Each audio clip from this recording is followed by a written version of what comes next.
Assalamualaikum warahmatullahi wabarakatuh. Selamat pagi, siang, sore, dan malam. Di sini saya ingin mempresentasikan tugas kelompok algoritma paralel R01 yang diampu oleh Ibu dosen Sariningsi, SSI, MM.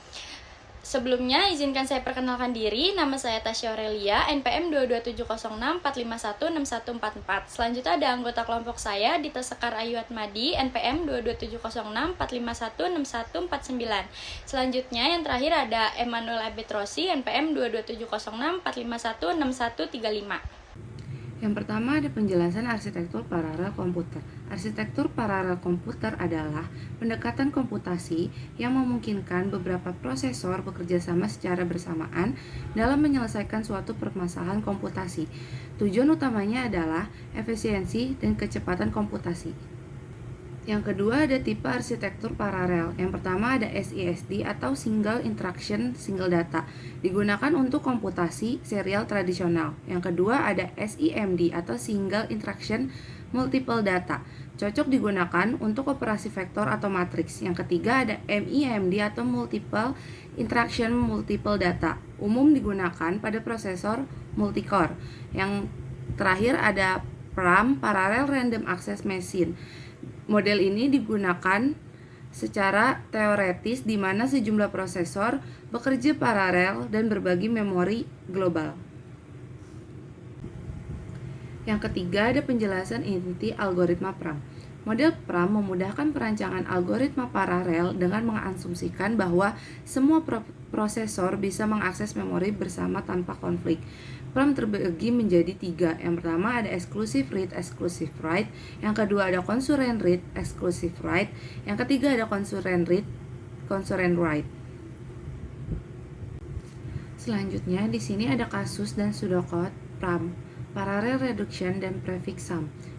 3.1 Parallel reduction menggabungkan semua elemen array menjadi satu hasil akhir. Contohnya penjumlahan. Contoh kasus menjumlahkan pendapatan harian toko selama seminggu. Array inputnya A sama dengan 100, 200, 150, 300, 250, 100, dan 200. Tujuannya hitung total pendapatan. Selanjutnya di sini ada pseudocode while n lebih dari 1 do, artinya selama penjumlahan elemen n lebih dari 1, lakukan proses berikutnya secara berulang. Parallel for i sama dengan 1 to n per 2 do, artinya lakukan perulangan paralel. Semua perhitungan di dalam for ini bisa dilakukan secara bersamaan untuk setiap i dari 1 hingga n per 2. A buka kurung i tutup kurung sama dengan A buka kurung 2i dikurang 1 tutup kurung ditambah A buka kurung 2i tutup kurung. Gabungan dua elemen yang berurutan di array A, yaitu elemen ke 2i dikurang 1 dan ke 2i, dan simpan hasilnya ke dalam posisi i. Jadi array A didapatkan setengah ukuran setiap iterasi. Selanjutnya ada n parallel for n sama dengan n per 2. Karena kita sudah menggabungkan pasangan elemen menjadi 1, ukuran array n dikurangin menjadi setengah. Selanjutnya di sini saya akan menjelaskan prefix sums. Apa itu prefix sums? Prefix sum menghasilkan array baru di mana setiap elemen merupakan jumlah dari elemen sebelumnya dan dirinya. Contoh kasus 1, yaitu hitung total akumulasi pengunjung per jam selama 6 jam.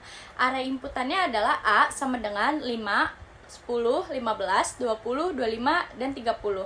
Selanjutnya ada pseudocode-nya yaitu for d sama dengan 1 to log to n do, parallel for i sama dengan 1 to n do, if atau jika kurang dari 2 pangkat d-1, then a i sama dengan ai ditambah a i dikurang 2 pangkat d-1, yaitu adalah n if, n parallel for, dan n for. Di sini ada prosesnya, yaitu langkah 1. D sama dengan 1. Jarak 2 pangkat 0 sama dengan 1. I sama dengan 2 adalah A2. A2 ditambah A1 sama dengan 10 ditambah 5, yang hasilnya adalah 15. I3 adalah A3 sama dengan A3 ditambah 2, yang hasilnya adalah 15 tambah 15, yaitu 30. I4 A4 adalah A4 ditambah A3 yang hasilnya 20 ditambah 30 yaitu 50. I5 A5 adalah A5 ditambah A4 sama dengan 25 ditambah 50 adalah 70. I6 adalah A6 yaitu A6 ditambah A5 sama dengan 30 ditambah 75 sama dengan 105. Hasil dari penjumlahan bilangan di atas yaitu 5, 15, 30, 50, 75, dan 105. Selanjutnya ada langkah 2. D sama dengan 2. Jarak 2 pangkat 1 sama dengan 2. I sama dengan 3. A3 adalah A3 ditambah A1 yaitu 30 ditambah 5. Hasilnya adalah 35. I4 adalah A4 yaitu A4 ditambah A2 sama dengan 50 ditambah 15 yang hasilnya adalah 65. I5 adalah A5 ditambah A3 yang hasilnya adalah 75 ditambah 35 yaitu 110. I6 adalah A6 ditambah A4 hasilnya adalah 105 ditambah 65 yaitu 170. Dari perjumlahan di atas hasilnya yaitu 5, 15, 35, 65, 110, 170. Selanjutnya ada langkah 3. D sama dengan 3. Jarak 2 pangkat 2 sama dengan 4. I5 yaitu A5 ditambah A1 sama dengan 110 ditambah 5 yang menghasilkan 115. I6 A6 ditambah A2 sama dengan 170 ditambah 15 hasilnya adalah 185. Hasil final adalah 5, 15, 35, 65, 115, 185. Outputnya adalah 5, 15, 30, 50, 75, dan 105. Selanjutnya di sini ada kasus dan pseudocode PRAM atau list ranking. Menghitung jarak atau ranking dari setiap node dalam linked list ke akhir secara paralel. Contoh kasusnya, dalam sistem pengurutan tugas, berdasarkan urutan dependensi atau linked list, hitung posisi tiap tugas. Yaitu ada prosesnya. Pertama, struktur list A, B, C, D, E. Outputnya adalah 4, 3, 2, 1, 0. Pseudocode-nya adalah parallel for each node do. If next sama dengan node atau null dem. Rank atau node sama dengan 0. Else, lalu rank atau node sama dengan 1. And parallel for. Selanjutnya ada while, ada node next, null do. Parallel for each node. Selanjutnya ada rank atau not sama dengan rank not ditambah rank next atau not. Selanjutnya ada next sama dengan not sama dengan next, next not. And parallel for dan and while. Pada bagian ini kita akan membahas penggabungan dua list yang sudah terurut secara paralel. Misalnya kita memiliki dua daftar nilai siswa dari kelas berbeda yang sudah diurutkan, yaitu list A yang berisi 2, 5, 7, dan list B yang berisi 1, 3, 6, 8. Tujuannya adalah menggabungkannya menjadi satu list terurut, yaitu 1, 2, 3, 5, 6, 7, dan 8. Prosesnya dilakukan secara paralel dengan menggunakan binary search untuk menentukan posisi setiap elemen di list hasil gabungan C. Pseudocode-nya menunjukkan bagaimana setiap elemen di A dan B diproses secara bersamaan untuk efisiensi. Nah, selanjutnya ini adalah langkah demi langkah proses penggabungan. Yang pertama untuk list A, itu ada elemen 2 yang ditempatkan di posisi 1 di C karena ada satu elemen di B yang lebih kecil darinya. Elemen 5 ditempatkan di posisi 3 karena ada 2 elemen di B yang lebih kecil.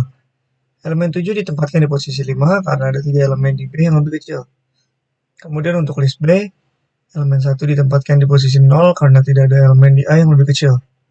Elemen 3, 6, dan 8 ditempatkan di posisi 2, 4, dan 6 berdasarkan perhitungan serupa.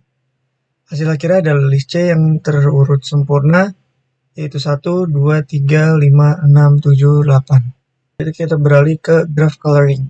Tujuannya adalah memberikan warna ke setiap node sedemikian rupa sehingga tidak ada dua node bertetangga yang memiliki warna sama. Contoh kasusnya adalah penjadwalan ujian, di mana mata kuliah yang saling berbenturan tidak boleh dijadwalkan di waktu yang sama. Oke, di bawah ini di prosesnya itu ada pseudocode yang menunjukkan pendekatan paralel.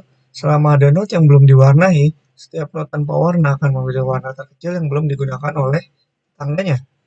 Oke, pada iterasi pertama semua node A, B, C, D belum diwarnai. Setiap node memilih warna 1 karena tetangganya juga belum diwarnai.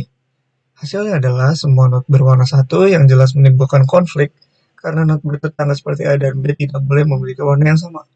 Ini menunjukkan bahwa iterasi pertama belum berhasil dan perlu diperbaiki. Pada iterasi kedua, kita perbaiki konflik dengan menyesuaikan warna. Not A memilih warna 2 karena tetangganya warna 1. Not B memilih warna 3 karena tetangganya A dan C berwarna 2 dan 1. Not C memilih warna 2 karena tetangganya B dan D berwarna 3 dan 1. Hasilnya adalah A sama dengan 1, B sama dengan 3, C sama dengan 2, D sama dengan 1. Tidak ada not bertetangga yang berwarna sama, meskipun A dan C sama-sama warna 2. Mereka tidak bertetangga. Selanjutnya adalah interpretasi untuk jadwal ujian. Slot 1 mata kuliah D, slot 2 mata kuliah A dan C, slot 3 mata kuliah B. Iterasi ketiga memverifikasi bahwa tidak ada konflik lagi. Algoritma ini berhasil menyelesaikan masalah pewarnaan graf dengan benar. Oke, kesimpulannya adalah arsitektur paralel memungkinkan efisiensi dengan eksekusi simultan. PRAM memberikan model teoritis penting untuk desain algoritma paralel. Algoritma seperti parallel reduction, prefix sums, dan list ranking mempercepat pemrosesan data linear. Algoritma seperti merging shortlist dan graph coloring mempercepat pemrosesan data terstruktur dan kompleks. Sekian presentasi dari kelompok kami. Assalamualaikum warahmatullahi wabarakatuh.